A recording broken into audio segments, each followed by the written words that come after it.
지적 장애인을 악용한 범죄. 어제 오늘 일이 아닙니다. 이번에는 발생해서는 안 될 파람치한 범행이 수면으로 드러났습니다. 자신의 아이를 임신한 지적장애 3급인 아내에게 성매매를 강요했던 남편, 법원의 판결을 받았습니다. 범행도 범행이지만 법원이 징역 1년 4개월을 선고해서 시민단체의 강한 반발을 사고 있습니다. 사건의 배경과 범죄의 사각지대에 놓여있는 지적장애인들의 실태를 함께 들어보겠습니다. 피해자의 소송을 도운 분이죠. 최미희 전 순천시 의원을 연결하겠습니다. 안녕하십니까? 네, 안녕하세요. 예, 일단 이 지적장애를 갖고 있는 부인에게 참 있을 수 없는 범죄를 저질렀는데요. 그 말씀을 좀 간단히 해주실까요? 저희는 이제 이 사건을 제보를 받게 된 게 주변 분이 지적장애 여성이고 임신 상태에서 성매매를 당했었다라는 것하고 지금 현재 굉장히 많은 두려움에 떨고 있어서 도저히 더 이상 볼 수는 없다. 그래서 이 문제를 어떻게든 해결해야 되는 거 아니냐, 뭐 이런 상태에서 제보를 받았고요. 예. 이분이 그동안에 있었던 이야기를 들으면서 도저히 이건 있을 수 없다, 뭐 그런 생각이 들었었습니다. 정말로 있을 수 없는 일이었는데, 그러면 이 남성이 아내에게 어떤 식으로 성매매를 강요했던 겁니까? 본인은 승용차에 이 사람을 태워서, 이 여자 지적장애 여성을 태워서 전국을 다녔었고, 그리고 대부분 차 안에서 모든 사건이 이루어진 것 같고요. 예. 이제 이 여자분이 뭐 밖에 나가서 다른 남자분에게 성매매를 요청하는 행위를 했었다. 그래서 이 표현에 의하면 일을 시켰다라고 이렇게 되어 있어요. 그래서 성매매를 통한 생계수단의 유지, 그런 도구로 다 지적장애 여성을 이용하지 않았는가, 그런 생각이 좀 들고 있어요. 예, 그런데 저는 이 남성이 어떻게 또 이 여성을 아내로 맞이할 수 있었을까? 일단 결혼은 주변 어른들이 연결시켜서 이제 결혼을 했었던 것 같고, 이 남성분 같은 경우는 특별한 직업이 없었고, 그리고 뭐 폭력이라든지 뭐 사기라든지 이런 전과가 좀 있었었고요. 예. 그래서 이제 결혼 생활을 하는 과정도 저희가 봤을 때는 그렇게 행복하지는 않았었던 것 같아요. 예. 집안 어른들 소개라고 말씀하셨는데, 이 남성이 이제 직업은 특별한 게 없었고, 사실은 이제 어떤 성매매 쪽 전과가 좀 있었다는 말이 있었던 것 같은데요. 네, 그런 것 같아요. 그래서 요런 일만 전문으로 어떻게 보면은 직업이다시피 하는 그런 분이 아니었나, 그런 생각이 들고 있습니다. 예, 참 충격적인 사실이고. 네. 자, 이 경찰의 사고 접수는 어떻게 된 거예요, 그러면? 본인이 직접 가서 신고를 했고요. 더 이상 돌릴 수 없어서 본인이 신고를 했고, 그 과정에 수사는 진행이 됐었고요. 예. 이분이 실제로 이제 파출소에 본인이 힘들고 어렵다고 신고를 해놓고서 이제 선고 재판이 일주일 남겨놓은 상태에서 탄원서를 제출하게 됐어요. 잠깐만요. 아내인 여성이 남편이라고 주장할 수 있는 이 남성을 위해서 탄원서를 냈다고요? 네. 그래서 저희는 그게 너무너무 이해가 안 되고, 어떻게 이럴 수가 있냐, 이런 게 있었는데. 예.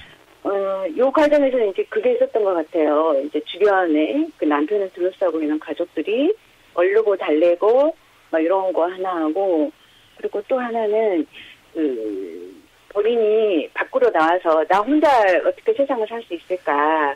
이 여성분의 주변에는 이제 부모님도 굉장히 가난하셔서 이 여성분을 돌봐줄 수 있거나, 이 여성분을 뭐 직업에 관련해서 도움을 줄 수 있거나 그런 가족관계가 없는 거죠.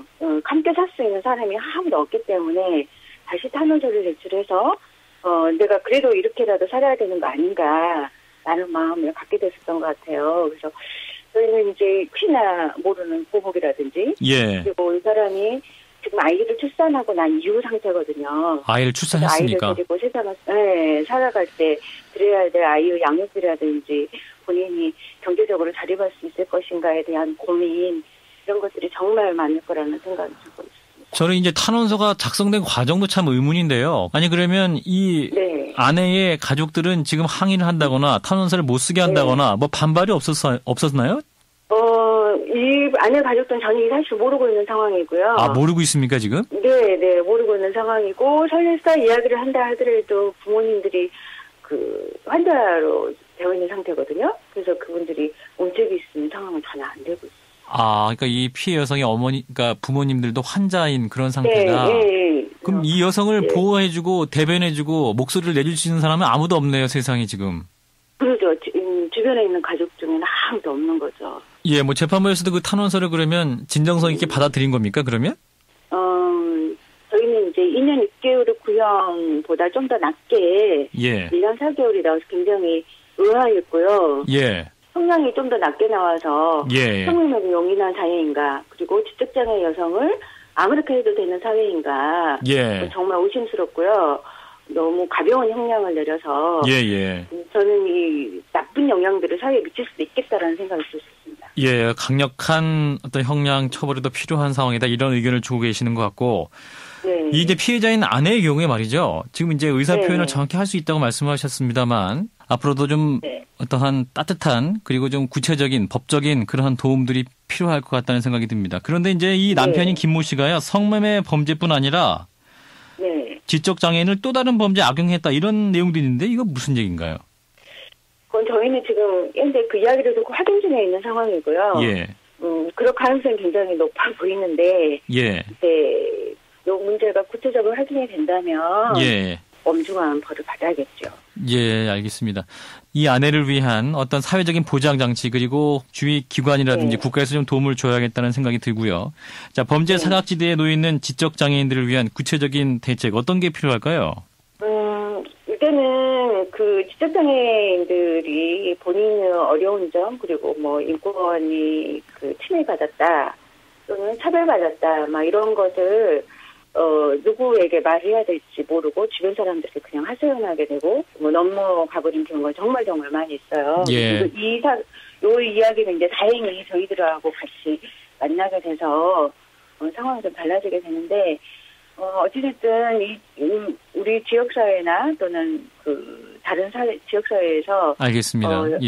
쉼터나 인권센터들이 많이 있어야 된다고 생각을 하고 있습니다. 네, 이러한 약자들, 자신의 목소리를 낼 수 없는 분들을 위한 기관들 더 많이 보완돼야 한다, 이런 말씀이신 것 같습니다. 네, 말씀 여기까지 듣도록 하겠습니다. 고맙습니다. 네, 감사합니다. 네, 피해자의 소송을 도와주신 분이죠. 최미희 전 순천시 의원을 만나봤습니다.